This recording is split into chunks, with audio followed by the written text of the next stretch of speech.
Apa kabar pecinta catur? Mari kita lihat sekilas permainan antara Karjakin dan Topalov.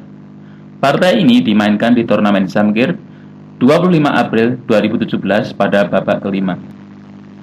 Karjakin mengawali langkah dengan D6 dan Topalov menjawab dengan C6, dan permainan berlanjut dengan pion D4, pion D5. Ini adalah pembelaan Karaokan. Karjakin melanjutkan dengan variasi maju E5. Topalov sendiri juga pernah main ini melawan Botvinnik dalam kejuaraan dunia. C5, Botvinnik sendiri waktu itu juga menjawab dengan C5, pion kali C5, E6, gajah kali C5, kuda kali E3, kuda E7, gajah D3, kuda G6, rokade, kuda C6, hitam mulai merongrong pion di E5.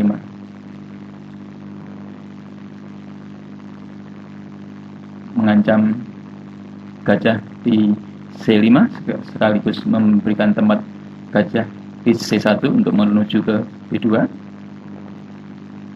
Gajah B6, gajah B2 melindungi pion di E5, kuda F4, C4, dan putih mulai mencoba mendobrak pusat hitam. Kuda kali D3, menteri kali D3,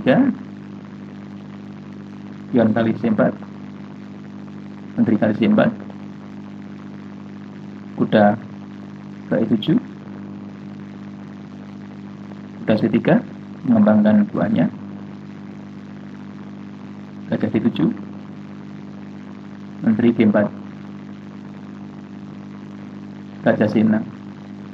Sepertinya pion di G7 ini adalah gratis, tapi sebenarnya pion ini adalah beracun.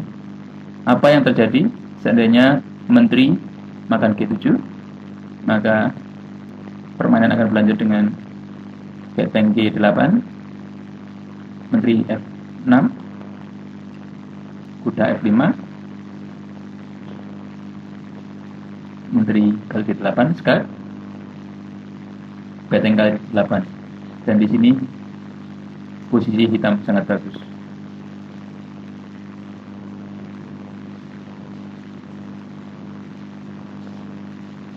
Maka putih tidak mengambil pion itu, melainkan menjawab dengan lanjutan benteng ke-1, mengancam menteri. Menteri C7. Sekali lagi, pion di G7 adalah pion beracun dan tidak bagus untuk dimakan bagi putih. Kuda G5 mengorbankan pion di E5.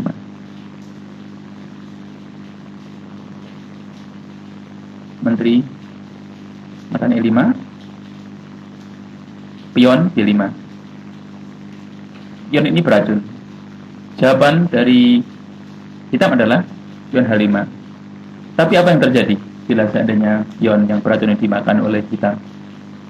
Maka lanjutannya adalah gajah kali D5, kuda kali D5, menteri kali D5, gajah kali G7, benteng ke G8, kuda E4, dan siap-siap menuju ke F6. Dan ini adalah suatu yang fatal bagi kita.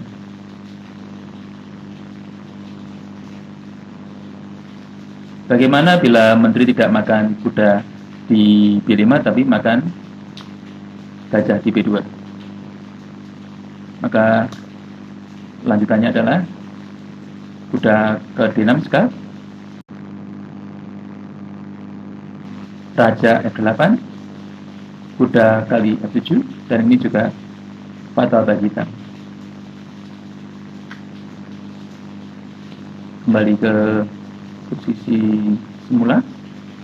Di sini hitam tidak mukul pion karena beracun, maka dia menjawab dengan pion H5, dan putih menjawab dengan menteri H4, langkah yang bagus.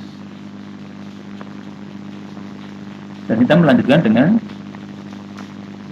gajah kali B5. Ini seakan-akan mengundang putih untuk berpesta pura menyerbu hitam. Benteng F2E1 mengancam menteri. Menteri ke F5. Kuda kali G5.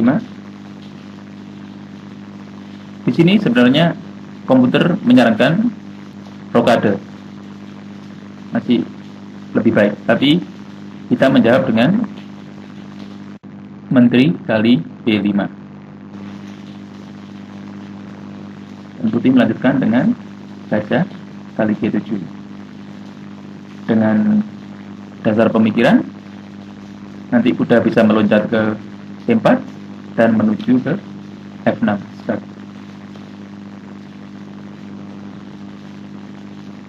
Kuda ke F5. Kalau kita lihat di sini, seakan-akan hitam unggul, di mana kuda menyerang menteri dan gajah.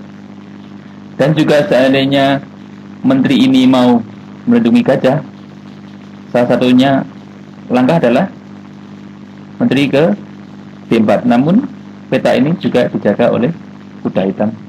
Tapi Topalov punya jawaban yang hebat yang membuatnya menang. Coba para pemirsa sekalian, barangkali para pemirsa juga sudah melihat langkah yang bagus dari putih. Saya hitung 5 kali, semoga sudah ketemu. 5, 4, 3, 2, 1.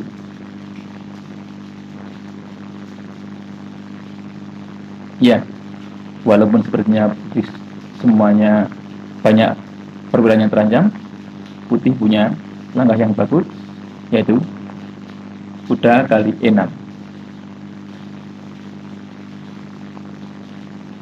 Mengorbankan menterinya, namun kudanya siap-siap meluncur ke C7, double skat, dan hitam akan skat mati.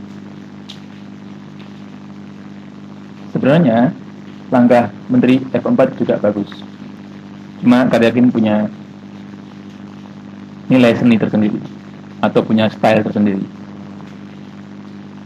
Maka Karyakin melangkah dengan kuda kali E6, dan permainan berlanjut dengan pion kali E6, benteng kali E6 skat, menteri F7, raja F7,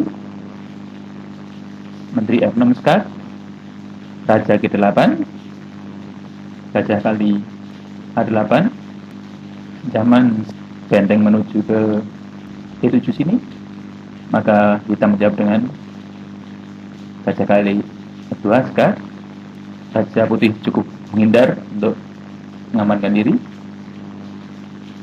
Menteri keempat mengancam benteng di D1 yang nggak ada perlindungan. Di sini putih melanjutkan dengan benteng E ke D6, tapi sebenarnya putih juga bisa menjawab dengan benteng ke D8. Mari kita lihat apa yang terjadi bila benteng ke D8. Maka yang terjadi adalah skat mat dalam 8 langkah. Skat makan oleh benteng, menteri skat raja, gajah ke H7, gajah ke E5, kuda G3 skat, pion kali G3,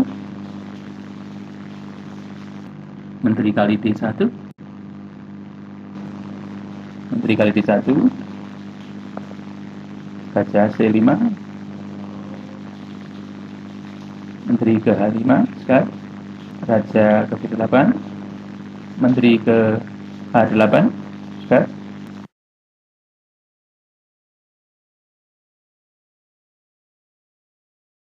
Raja ke F7 dan Menteri ke E8 Skatmat. Kembali ke posisi semula.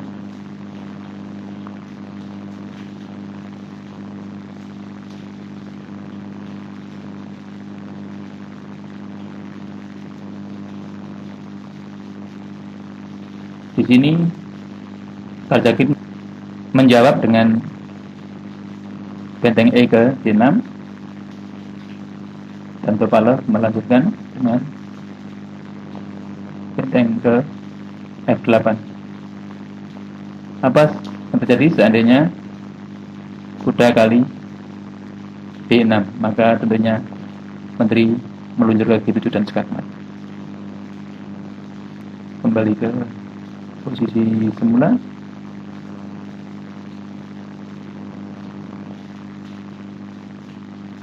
Setelah benteng ke 8, kita melanjutkan dengan Menteri G6 Skat, Raja makan H8, benteng ke D7, dan Menteri siap-siap meluncur ke H7 Skatmat. Dan di sini Topalov menyerah. Demikianlah para pecinta catur sekalian, partai dari Karjakin dan Topalov dalam turnamen Samkir Chess tahun 2017 pada tanggal 25 April 2017 pada babak ke-5. Semoga ulasan partai ini bermanfaat bagi para pecinta catur sekalian. Sampai jumpa.